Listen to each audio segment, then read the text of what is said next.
Y en este día quiero hablarles acerca de la muerte al pecado. Me ha hecho caminar en una nueva, y voy a añadir algo, en una nueva y elegante vida. Sí, elegante vida, hermano, porque de verdad que la vida nueva que Dios nos ha dado es buena en todos los aspectos. Es más, dice la Escritura que nosotros somos una iglesia sin mancha. Usted sabe lo que significa no tener arrugas, es estar lisito, bonito, planchado. ¿Sabe lo que significa eso? Que ese es un rostro elegante. No, tranquilo, que nos van a dar un rostro nuevo. Pero yo quiero que usted sepa que ya usted tiene esa nueva naturaleza en usted. Por eso es que usted es alguien que siempre le gusta vestirse bonito. Y vestirse bonito no significa que usted tiene que invertir miles de dólares. Por ahí estoy sacando otra enseñanza, es cómo te viste Dios. Ok, vamos mis santos, aleluya. ¿Cuántos están listos para la palabra? Amén, muy bien. Entonces vamos a introducirnos de la siguiente manera.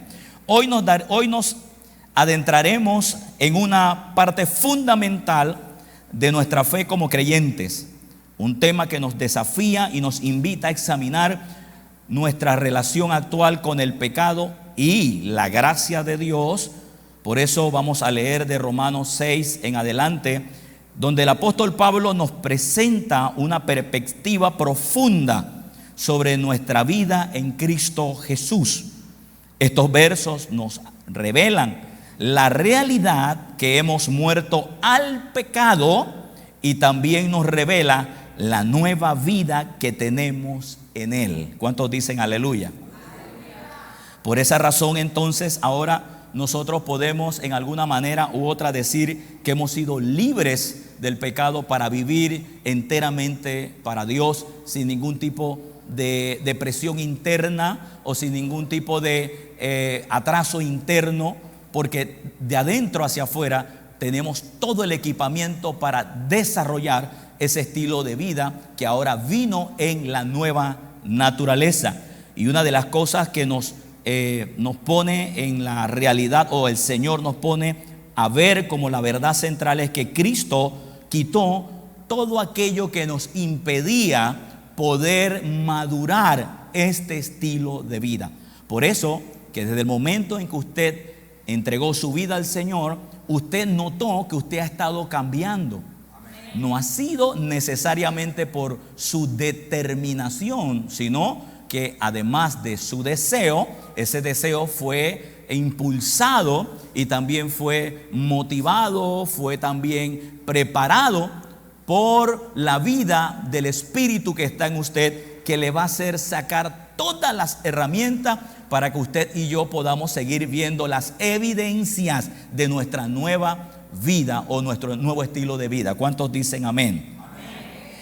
Por esa razón, tendríamos que decir que si ahora tenemos la nueva naturaleza, es imposible poder aceptar por un instante la idea de que todavía podemos ser esclavos del pecado. Jamás usted piense de esa manera. Muchas veces ese pensamiento llega porque generalmente en este bregar, en este camino, el mejor de todos los cristianos del tiempo, el mejor desde hace 2000 años para acá, el mejor, sabe que cuando Cristo entró en su vida, empezó un trabajo de maduración, empezó un trabajo de poder llevarlo hacia la plenitud de lo que es Cristo. Y cada creyente que realmente pues ha experimentado a Jesús en su vida, sabe que en el proceso hacia esa madurez muchas cosas van a tener que ser removidas de nuestra vida. Cosas que no convienen, cosas que pensamos que a lo mejor son herramientas que podemos usar en nuestra nueva naturaleza, y toda esa remoción se va a dar a la medida que vamos permitiéndole al Espíritu Santo renovar nuestro entendimiento, que nos dé sabiduría de cómo ahora se vive esta vida madurada hacia la perfección. Y en el proceso te vas a dar cuenta que si miras hacia el suelo, por darlo de una forma metafórica, vas a notar que en el trayecto de tu vida, en el suelo, hay pedazos que están cayendo de culturas viejas, de ideologías viejas y de argumentos viejos que ya no son parte de tu herencia. Por esa razón, el apóstol Pablo en Romanos 6 nos dice de la siguiente manera: ¿qué pues diremos? ¿Perseveraremos en el pecado para que abunde la gracia? Una pregunta interesante. Parece ser que había posiblemente ideas o había corrientes contrarias a lo que Pablo estaba enseñando. Dice, es una total contradicción perseverar o tener la idea o concebir por un instante el concepto o el pensamiento de que tú perseveras en el pecado cuando ya has sido separado de él por la obra perfecta de Jesús. En este punto es importante porque muchas veces una de las causas de que muchas personas, al no conocer esta verdad central, a la hora de predicarles un mensaje acerca del arrepentimiento de pecados, entiéndase, arrepentimiento de pecados no es necesariamente aquel que va a recibir a Jesús, sino más bien de ese cambio de pensamiento en decir, Señor, yo me equivoqué, me alteré, dije mal una palabra, tuve duda de tu palabra, realmente no confié en los dichos de tu boca. Y ahí en alguna forma u otra, por su falta de madurez o falta de entendimiento, erramos, pecamos, no damos al blanco. Me refiero a ese estilo de vida que ahora estás desarrollando. Pues en ese momento mucha gente confundió precisamente ese tipo de errores con el llamado de venir al altar para recibir a Jesús una vez más. Ese ha sido el inconveniente que estuve viendo hace algunos años, porque hasta yo mismo experimentaba un estado de condenación, experimentaba un estado de fracaso, experimentaba un estado como de que, vamos, Señor, yo creo que yo te recibí, sí, yo te recibí, pero el estilo de vida que yo llevo, la forma en que yo veo que no maduro, la forma en que yo veo que a veces no logro avanzar, pareciera como que yo no soy candidato a ir al cielo. Y cuando yo empiezo a brotar esas expresiones, el diablo en una esquina está diciendo, excelente, me está gustando eso que él está diciendo, porque estamos siendo engañados. Lo primero que yo pude descubrir es que si en alguna forma u otra yo erré, fallé o me equivoqué o pequé, pudo haber sido por ignorancia, pudo haber sido por debilidad, o pudo haber sido porque no tomé las precauciones espirituales y Satanás me ganó ventaja. Otras veces también el pecado te acecha y el diablo no te pregunta si tú quieres o no, simplemente te acecha y te hace la oferta, y a lo mejor nos agarra quizás un poco débil y tomamos decisiones que no deben ser. Sin embargo, lo que yo no sabía es que aún en una condición como esa, mi naturaleza interna no había cambiado. Mi naturaleza interna seguía siendo divina. Tan divina era que la restauración y la palabra que me iba a ayudar, o el Espíritu Santo, salía a flote para traerme convicción de lo que estaba sucediendo y así producir mi arrepentimiento de ese pensamiento o de esa forma en la que yo fallé en ese instante. No salió de afuera, sino salió de adentro de mí. ¿Cuántos dicen aleluya? Porque si fuera cierto que Jesús sale de nosotros cuando usted comete un error y luego entra usted cuando usted se arrepiente, entonces él dijo una mentira cuando él le dijo a los discípulos, yo estaré con vosotros todos los días hasta el fin del mundo. Le acabo de dar una palabra, y agarre lo que sigue. Cuando él le dijo eso a sus discípulos, ni siquiera sus discípulos habían sido transformados totalmente. Ni siquiera habían sido transformados totalmente. Tenían que tener la experiencia de madurar. El mismo Pedro, aleluya, el Pedro que usted ve en los evangelios no es el Pedro que después escribe algunas cartas. El Pablo que usted ve que cae a tierra con la experiencia de ir a Damasco no es el mismo Pablo que después escribe cartas desde Roma en las cárceles. Usted va a ver un hombre maduro. El mismo Juan que usted ve caminando con Jesús ya no es el mismo Juan que está en el Apocalipsis, perdón, que está en la isla de Patmos escribiendo el Apocalipsis. Ya ahí hay un hombre maduro. ¿Alguien dice aleluya? ¿Quién podía creer de que el apóstol Juan, el apóstol del amor, está escribiendo la carta o la revelación más grande de Jesucristo? ¿Quién puede creer que años anteriores, 40, 60 o 70 años atrás, ese mismo hombre estaba pidiendo fuego para que la gente se quemara? Eso es lo que me da a entender que en ningún momento, posiblemente en su bregar, en su caminar, ellos tuvieron problemas de carácter, tuvieron problemas de situaciones personales. Lea los hechos, lea las cartas y usted se va a dar cuenta que hay condiciones. Sin embargo, ellos tenían algo central. Ellos decían: la naturaleza divina está en nosotros. Gracias por esa fe. La naturaleza divina está en mí. Y lo que ahora yo soy y lo que ahora yo puedo practicar por debilidad, yo sé que esa naturaleza me va a ayudar a no volverlo a repetir. Así era que ellos caminaban. Y así es como Jesús quiere que usted camine. Precioso, no hay peor cosa que es quedarse varado, resbalando en el mismo mosaico. Eso es lo que Satanás quiere.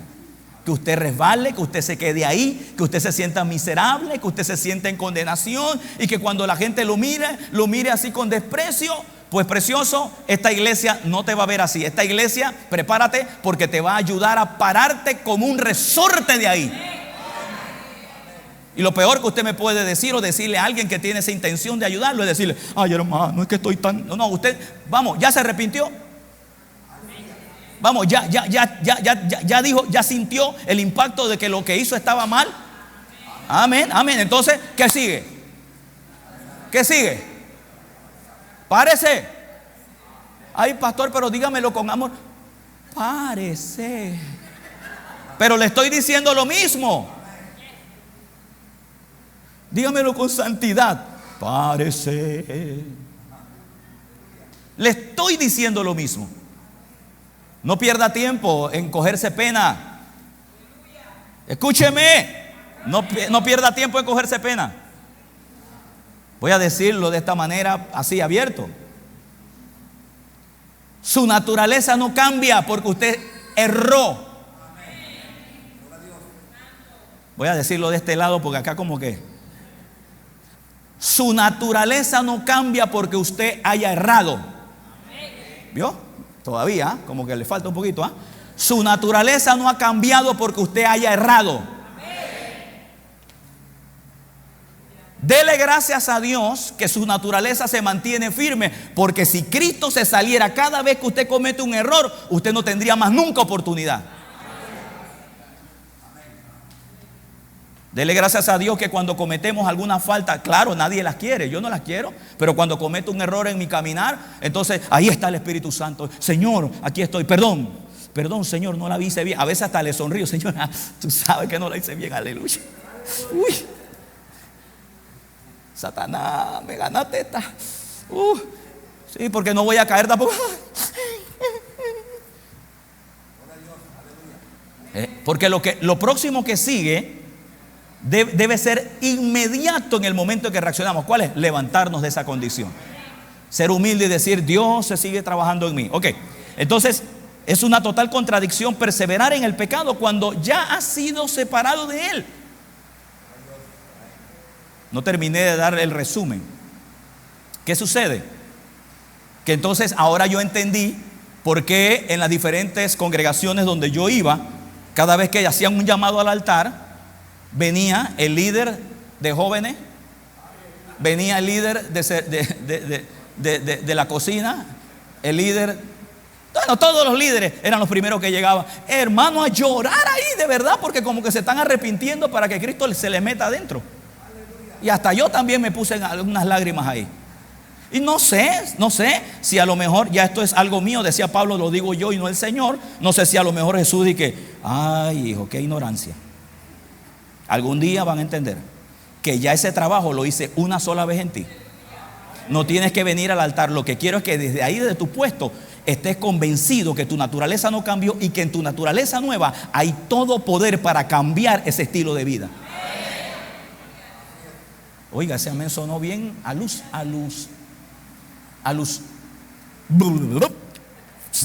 Sonó bien unido, bien armónico. ¿Por qué no le damos un aplauso a Jesús? Y educando la lengua. Al unísono. Unísono, gracias, teacher. Así que es una total contradicción. A medida que el sonido de la lluvia avanza, preciosos, oído con los que tienen música, me van subiendo los volúmenes para que no tenga que competir yo con la lluvia. Así es que entonces, por eso el apóstol Pablo dice: ¿qué pues diremos? ¿Perseveraremos en el pecado para que la gracia abunde?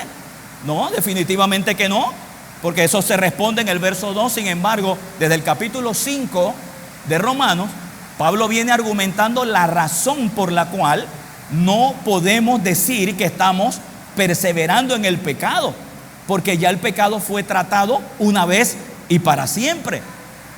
Pablo en el capítulo 5, la semana pasada estuvimos extrayendo una enseñanza de ahí desde el verso 17 hasta el verso 21.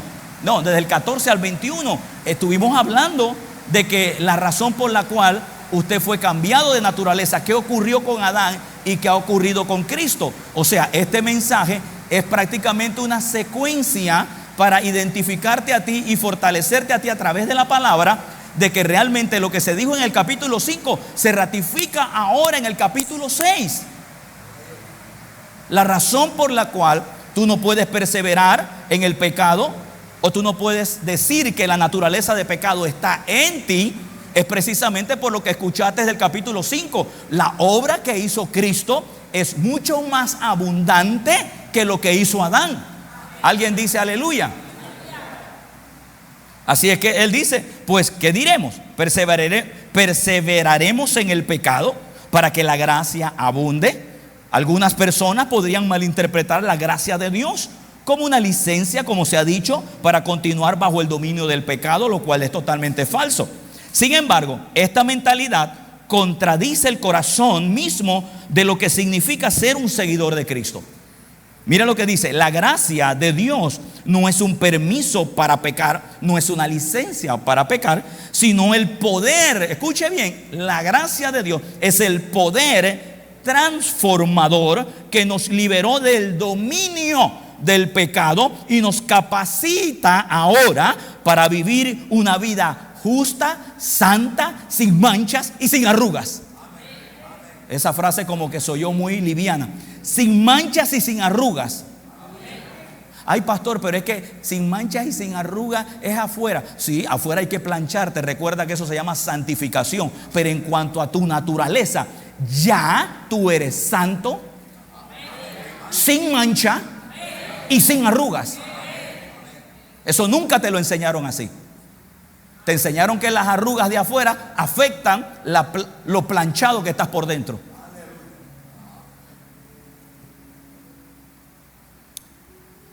En el verso 2 viene la respuesta de lo primero. En el verso 2 viene la respuesta de lo primero. Cuando Pablo dice: ¿qué pues diremos? ¿Perseveraremos en el pecado para que la gracia abunde? De ninguna manera, porque el Señor con la gracia no nos dio la licencia para cometer errores o para pecar, o en el peor de los casos para creer que estamos bajo el dominio del pecado. En lo absoluto. Sin embargo, yo lo que sí quiero decirle en honor a lo que mencioné la semana pasada, que a usted el cielo sí le otorgó una licencia para mostrar su santidad. Ahí está el punto. Recuerdan que usted, escúcheme, si usted procura manejar un carro sin licencia, usted está ilegal. Recuerde que si usted hace una apertura de un negocio sin tener la licencia comercial, ese negocio es ilegal. ¿Quiere que le diga algo ahora? Lo ilegal suyo es dejar que el diablo le use. Y lo legal suyo ahora es que usted manifieste santidad. Eso quiere decir que usted tiene una licencia donde dice: estoy autorizado para manifestar la santidad. ¿Quién te dio esa licencia?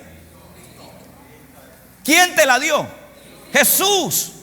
El gobierno de los cielos te autorizó a ti para hacer la justicia de Dios en esta tierra. Alguien dice aleluya.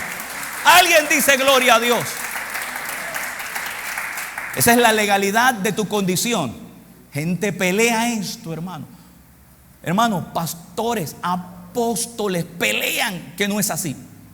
Ellos quieren que tú respondas a que todavía eres esclavo del pecado. Ellos quieren que tú respondas a que tú eres un carnal, meramente carnal, y que no tienes nada de Dios, que eres miserable y que tienes que pelear para poder ganarte un puestecito en el reino de los cielos. Es que se le olvidó a ellos lo que dijo Jesús: en la casa de mi Padre voy pues, para que donde yo esté. Mira, ni siquiera estás pensando dónde te vas a meter. Ya ellos hicieron el trabajo por ti.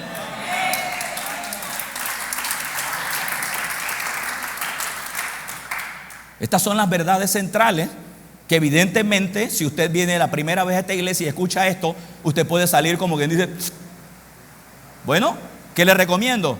No se vaya así, siga viniendo, para que pueda entender el lenguaje real de lo que Dios quiso transmitir en la obra perfecta de Jesús.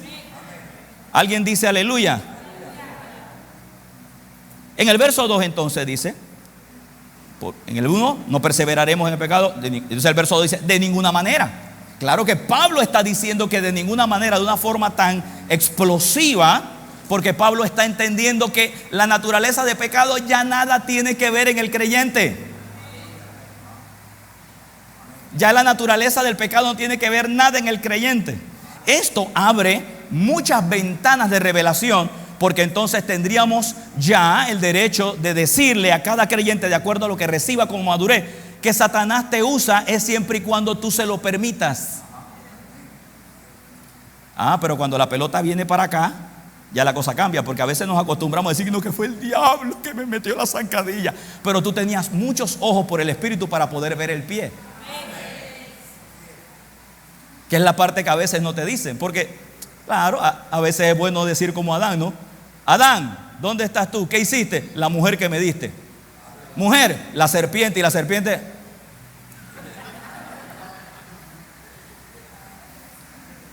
Pero cuando Cristo vino, cambió las reglas.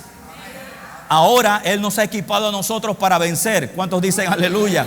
Ahora Dios nos ha equipado para tener victoria y dominio sobre la naturaleza de pecado. Aleluya. Por eso es que cada vez usted se pone más fino, se pone más, diría yo, fino, pero también se pone como más, se agudizan más sus sentidos, que ya el diablo tiene que inventarse un poquito más de situaciones, porque ya sabe que usted no va a caer con cualquier cosa.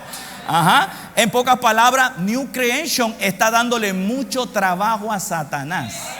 Amén, amén. Ya no somos la iglesia de hace 40, 50 o 60 años posiblemente, donde él le tiraba cualquier cáscara a los hermanos y los hermanos, por ignorar, entonces caían. Ya nosotros no somos así. Ahora él tiene que sentarse. ¿A qué iglesia vamos a atacar? A New Creation. Santo. No, él no dice santo. Él dice otra cosa. Él dice, wow, bueno, tráeme a los mejores arquitectos de maldad para ver cómo pueden caer, porque esa gente están aprendiendo. Se nos hace difícil ya que ellos caigan en el pecado, que ellos caigan en contradicciones, porque son gente que Dios les está dando revelación. Es más, algunos han caído, pero ya no me quedan en condenación. Tú no ves cómo rebotan y se levantan y se ponen en la posición que Cristo les ha dado. Alguien dice aleluya.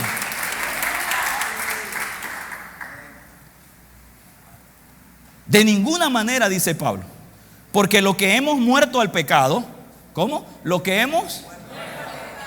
O sea, ya yo morí al pecado por Cristo. O sea, su acción hizo que mi naturaleza se separara de mí. Ya no, yo no le debo nada al pecado. El pecado no tiene autoridad para usar esta lengua bonita. El pecado no tiene autoridad para poner pensamientos en mi mente de todo su basurero. Ahora, aclaro, eso no significa que no va a querer usarlo. Pero tú tienes ahora el sartén agarrado por el mango. Pensamiento, lengua, o sea, lengua, afuera. ¿Ah? Esa forma de hablar despectiva, hiriente, golpeante, esa forma de expresar, ¿cómo se llama? Negligencias a veces en lo que decimos, esa manera también de hablar de una forma como que nosotros no hemos cambiado nada. Todo eso hay que madurarlo, porque ahora tenemos muchas cosas en nuestra vida interior para poner en nuestra lengua y confesar solamente lo que Dios ha dicho y ha dictaminado en Cristo Jesús para todos nosotros. Alguien dice aleluya. De ninguna manera, porque ya hemos muerto al pecado. Y dice Pablo, ¿cómo viviremos aún en él? Pablo no está diciendo en ese verso acerca de los errores que se puedan cometer camino a la madurez, sino que Pablo está hablando de la legalidad de que ya Satanás no es tu amo. Por eso él dice, ¿cómo es posible que una persona, ustedes digan que es esclavo del pecado teniendo a Cristo, si ya Cristo hizo un cambio de naturaleza? Hay otra cosa que está pasando en él que hay que enseñarle a él, pero su naturaleza ya no es la misma, porque si ya Cristo hizo la obra en él y él la recibió, ya él es una nueva criatura.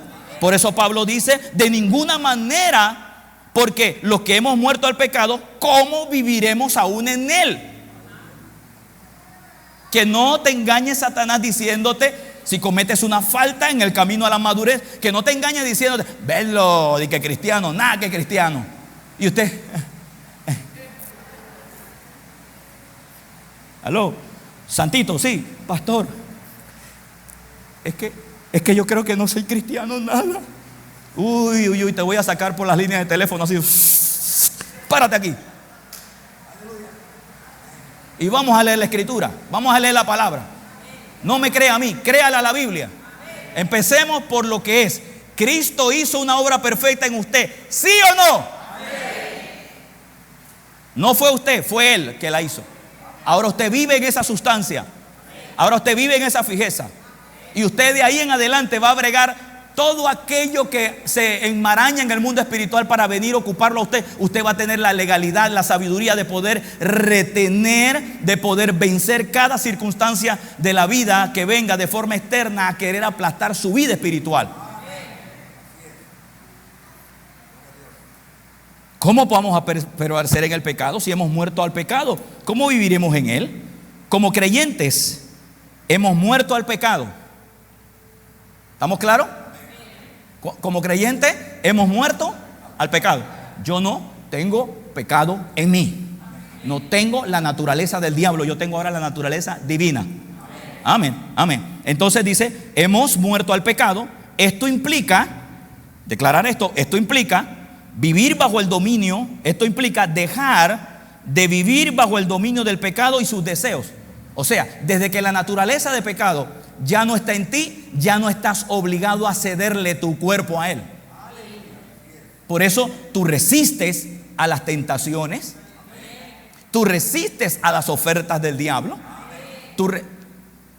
Los amenes no concuerdan. Tú resistes a las ofertas que Satanás hace con el fin de que tú hierres. Por eso resistes. Antes tú no resistías, tú te ibas en la ola. Estás casadito y una muchacha te hace, déjame quitarme los lentes, te hace dique.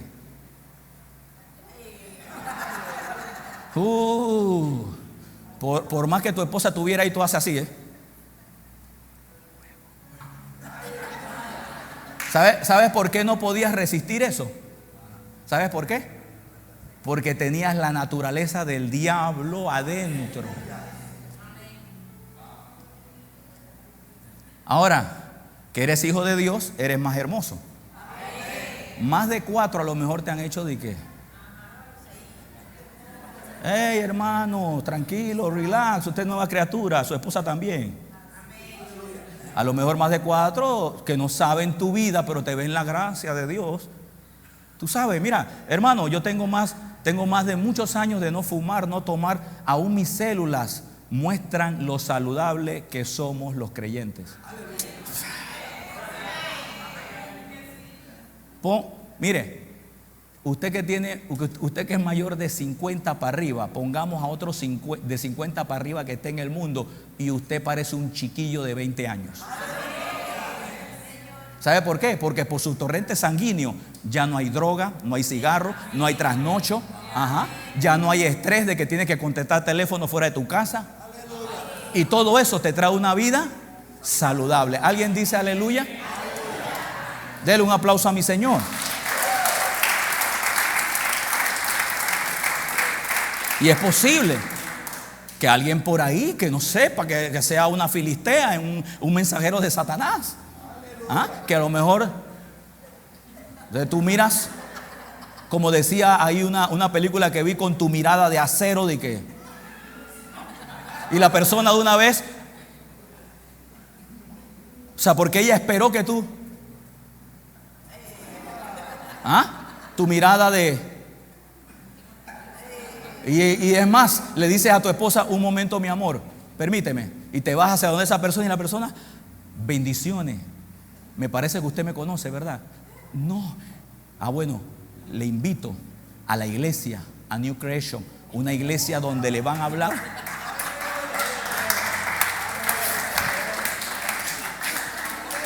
Donde le van a hablar quién te está usando ahorita. ¿Y por qué yo estoy reaccionando así contigo? ¿Sabes por qué? Porque tú estás parado en una legalidad y estás sacando provecho de las verdades centrales que no mucha gente quiere saber ni tampoco saben. Pero contigo Dios está haciendo la diferencia. Y por eso yo sigo orando, y te pido que me ayudes a orar, de que se levante mundialmente, no solo que sean iglesias algunas, sino que todo el cuerpo de Cristo se levante con verdades centrales, para que los creyentes cada día más tengamos victoria sobre el pecado de forma física y de forma también usual, que podamos vencer, que se haga legal realmente que estamos venciendo cada día. ¿Cuántos dicen aleluya? Puede darle los aplausos al Señor si gusta, claro que sí. Por eso ya no estamos bajo el dominio del pecado ni sus deseos. Esto implica también que nuestra unión con Cristo en su muerte nos da la capacidad de abandonar nuestra vida pasada o la vieja vida, que no es otra cosa sino aquello que me inducía a vivir de esa manera. Como ya no está en mí, ahora yo sí puedo decir: yo no voy a repetir esa vida que yo tuve. Primero, porque ya nada me obliga a vivir así. Ahora tengo mucho de Dios que me obliga a vivir diferente. Dice: y a mantener la libertad y transformación en Él. En el verso 3 nos va a mostrar precisamente cómo nos dio la garantía de esa libertad, de esa nueva vida que tenemos. En el verso 3 vamos a ver cómo Jesús nos dio la garantía de poder vivir en esa realidad. Verso 3 dice: ¿o no sabéis que todos los que hemos sido bautizados en Cristo Jesús? ¿Cuál es la legalidad que tú tienes ahora de que esa naturaleza está a favor tuyo para resistir al pecado? Que tú fuiste bautizado. A ver, que fuiste bautizado. Bien, lo primero que te voy a decir, eso no habla del bautismo en agua.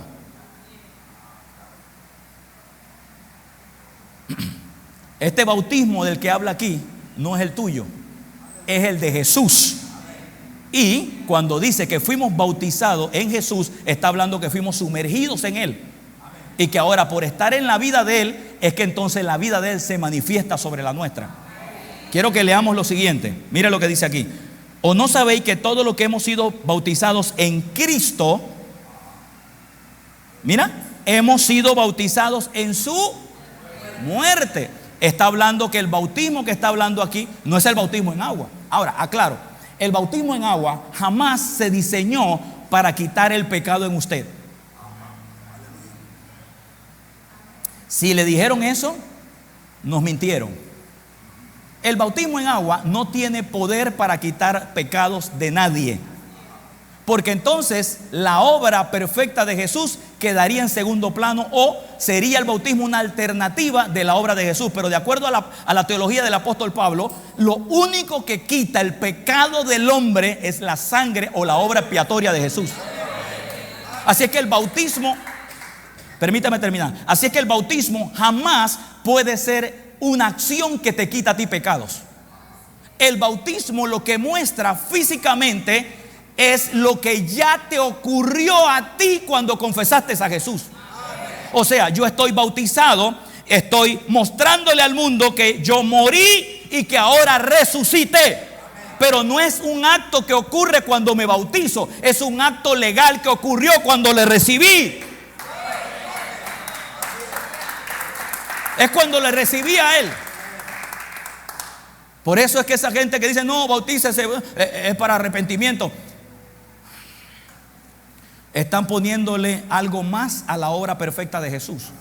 La Biblia dice que una sola obra de Cristo fue suficiente para quitar el pecado de la humanidad, del ser humano. Una sola ¿qué? Obra. Una sola.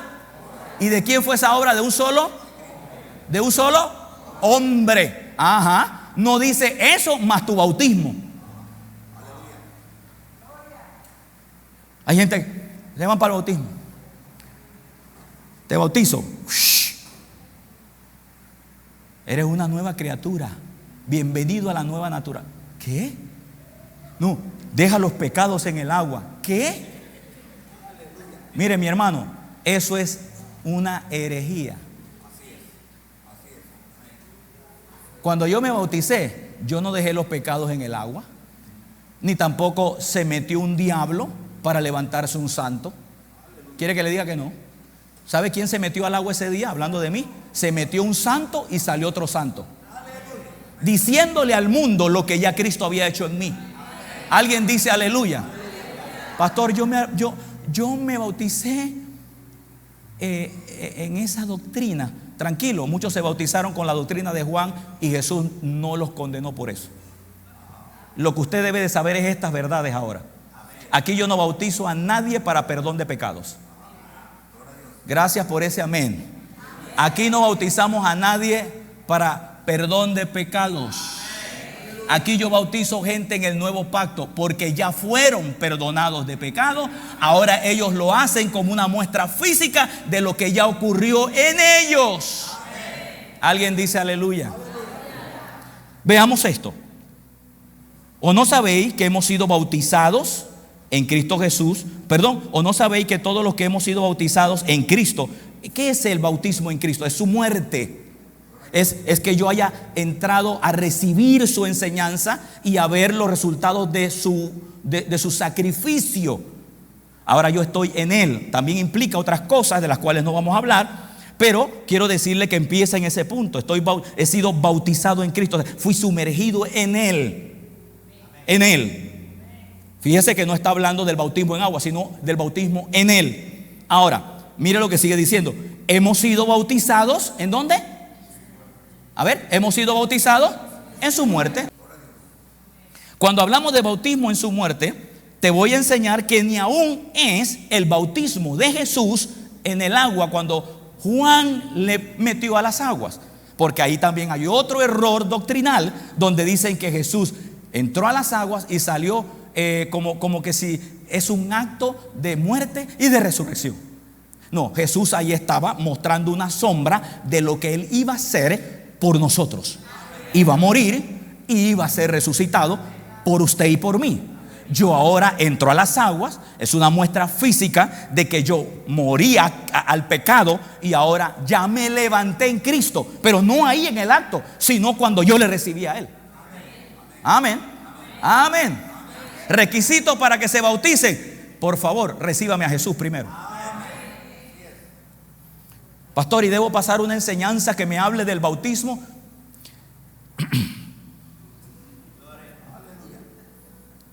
Bautismo en su muerte. Te voy a mostrar que ese bautismo no fue cuando Jesús entró a las aguas, porque Él no estaba hablando de ese bautismo. Te voy a mostrar bíblicamente que Jesús estaba hablando de su sacrificio.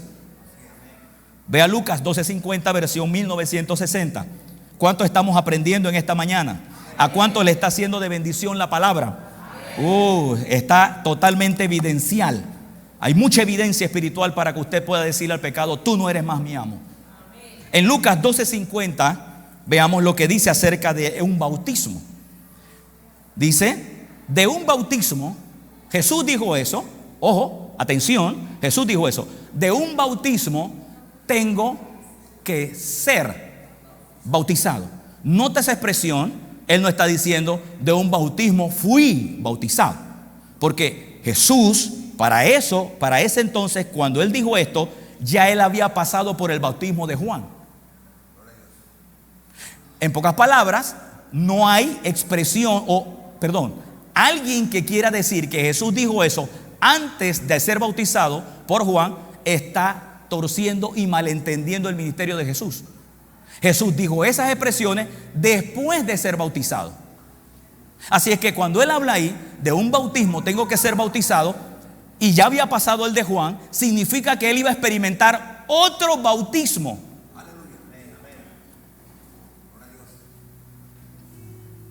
Evidencia. Ese verso ya es cuando Jesús está trabajando en el ministerio. Porque lo primero que Jesús hizo antes de ir a bregar el ministerio, dice que fue a las aguas del Jordán donde estaba Juan. Y escúcheme, y el bautismo que Juan le hizo a Jesús no era necesariamente por los pecados que él tenía, porque él no tenía ninguno. Simplemente era un acto de justicia que el Padre le había dicho a él: tú tienes que hacer cuando te presentes donde Juan. Solamente por eso. Por eso él le dice: es necesario que tú me bautices para que cumplamos ¿toda qué? Toda justicia. Y la palabra justicia ahí no es juicio de Dios. La palabra justicia es la voluntad de Dios. Que esa es una frase también que muy inclusiva, que significa tres cosas de las cuales tampoco voy a mencionar ahorita. Pero la primera es que cumplamos su justicia, que cumplamos su voluntad. Usted puede estar, por ejemplo, en mi caso, yo estoy cumpliendo toda justicia, hermano, porque yo estoy ocupando un oficio que Él me mandó. Usted está cumpliendo toda justicia cada vez que usted hace lo que Dios le dice. ¿Alguien dice aleluya? Ok, entonces él está diciendo, mucho tiempo después del bautismo de Juan, con él dice estas expresiones: de un bautismo tengo que ser bautizado. Y luego dice otra expresión que llama la atención y que arroja más luces de que Jesús nunca estaba hablando del bautismo en agua. Porque él dice: ¿y cómo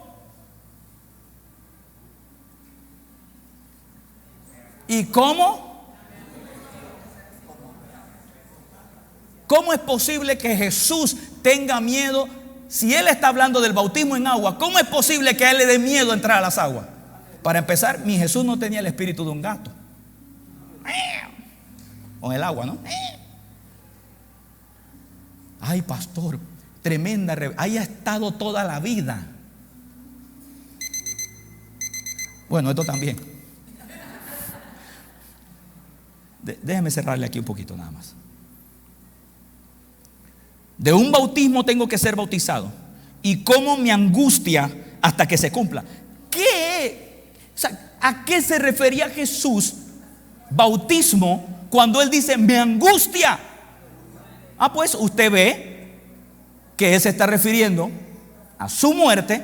¿Por qué? Porque allá en el Getsemaní, unas horas antes de morir, él usa la misma expresión y dice: Padre, estoy angustiado hasta, vamos, ¿dónde está la gente que me lee Biblia? Estoy angustiado hasta la muerte. Entonces Jesús no estaba diciendo ahí bautismo en agua, estaba diciendo: yo me voy a tener que sumergir en las tinieblas, me voy a tener que sumergir en lo más hondo de la naturaleza de pecado, con tal de rescatar a los que son esclavos de él, para que puedan ser libres ahora. Por eso es que ahora legalmente, querido, usted, cuando yo le digo que es libre de la naturaleza de pecado, créalo, gócese y hágalo real en usted, porque es cierto, es real. Y esto estaba hablando, dice, que quiere decir sumergido, abrumado, con sufrimiento. Jesús estaba literalmente diciendo que su bautismo era su muerte. Entonces está diciendo legalmente, a través de estos versos que Pablo nos enseña, que la legalidad de ser libres ahora nosotros de la naturaleza de pecado está sujeta a ese bautismo que Jesús hizo. No es el suyo. No fue el que usted hace. No son las obras que usted hace. No son las cosas que usted hace lo que a usted le da a entender que ya usted se está limpiando, sino lo que Él hizo hace que en usted empiece a producirse las cosas que muestran que usted ya está limpio. En este verso nos está diciendo que al estar unido con Cristo ahora, porque yo he sido bautizado en Él, estuve ligado con Él, todo lo que Él pasó y ganó también se acreditó a mi persona. O sea, que se puede decir que cuando Cristo bajó a los infiernos, yo estaba ahí, pero cuando resucitó, también resucité con Él. Pastor, ¿qué acaba usted de decir? Te acabo de decir lo que Él mismo dijo, lo que la palabra de Dios dice. Ve conmigo y con esto terminamos. Gálatas 2:20. Me gusta que sea Pablo el que lo diga, porque él tiene la revelación de la nueva naturaleza del creyente. Él tiene la revelación de lo que le pasó a usted, de lo que le pasó a la naturaleza de pecado y por qué ahora usted tiene la legalidad de vivir en esta vida nueva. En Gálatas 2:20, versión 60, vamos a ver lo que dice. Con Cristo estoy. A ver, con Cristo estoy. Entienda algo, que usted no está crucificado. Entienda que usted estuvo, porque Cristo no está crucificado, ¿o sí? Entonces quiere decir que cuando Él estaba allá en la cruz, de acuerdo al cielo, Él también te veía a ti.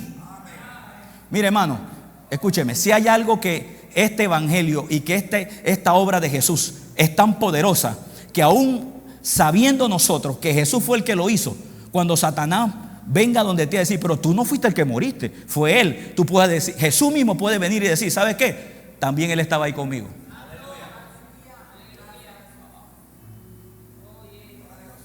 Se te contó a ti. Esto nos da otra perspectiva, hermano. Usted no le debe nada a Satanás.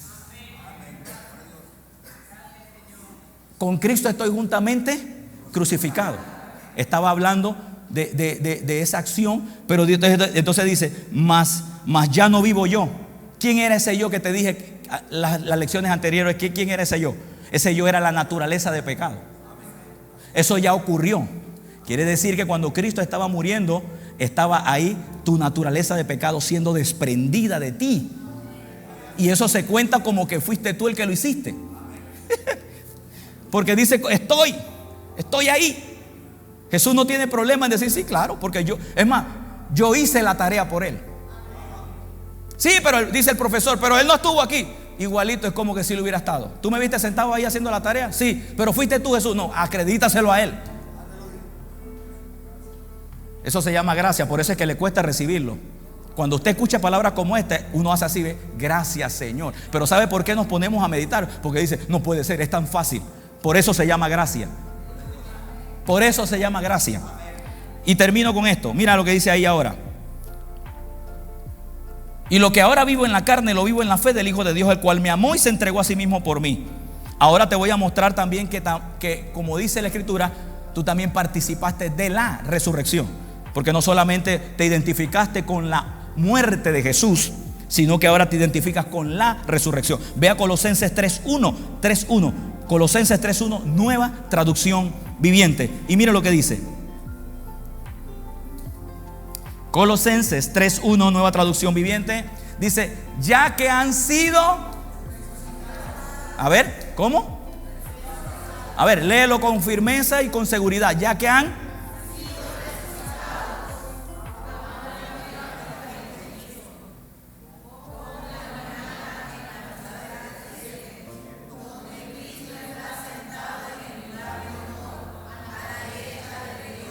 ¿Estás resucitado o no? Ahora, aclaro, ¿cuándo resucitaste?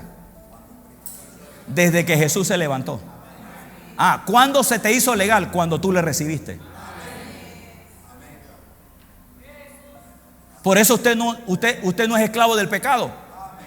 Hermano, usted no es esclavo del pecado. No le permita a nadie que a usted le diga que usted es un pecador. Voy a decirlo de nuevo para ver si te apoyas conmigo. No le permita a nadie que le diga a usted que usted es un pecador. Es más, si a usted le dicen en algún momento dado, tú pecas, dígale, defínemelo. Eso es lo que debería hacer usted, para ayudarlo también a él. Defínemelo, ¿qué me estás diciendo? Y si él le dice, no, por eso que bueno, cuando uno peca, uno tiene que recibir a Jesús de nuevo. Dígale, lo siento, eso no es lo que está ocurriendo ahora en mí. Pero ¿sabe lo que hacemos? Nos quedamos callados. Es que es el pastor el que sabe. Así como que soy yo el único depósito de Jesús adentro. Si tú también lo eres. Lo que hay que hacer es agarrar esta palabra, tener estos versos, meditarlos y ponerlos por obra. La legalidad de que la naturaleza de pecado a ti no te puede seguir usando con el fin de destrucción es porque Cristo cambió esa naturaleza en ti. Así que cuando yo fui bautizado, prácticamente está hablando que me identifico con la obra perfecta de Jesús para yo entonces tener el beneficio de la legalidad de mi nueva vida en el Señor. Nueva vida que nada tiene que ver con el pecado. Que nada tiene que ver con el pecado. Cualquier cosa que ocurra en mi camino hacia la madurez y perfección es un asunto que yo sigo arreglando, pero desde la posición de la que Cristo me dejó. Santo, puro, inteligente, sabio, bendecido, prosperado. Póngase de pie conmigo. ¿Dónde está la nueva naturaleza aquí en esta iglesia? Por favor, levante su corazón en este momento y lo único que usted y yo podemos decir es gracias, Señor. Gracias por esta vida. Eso es. Quiero oírle decirle por lo menos gracias al Señor. Padre, te damos gracias.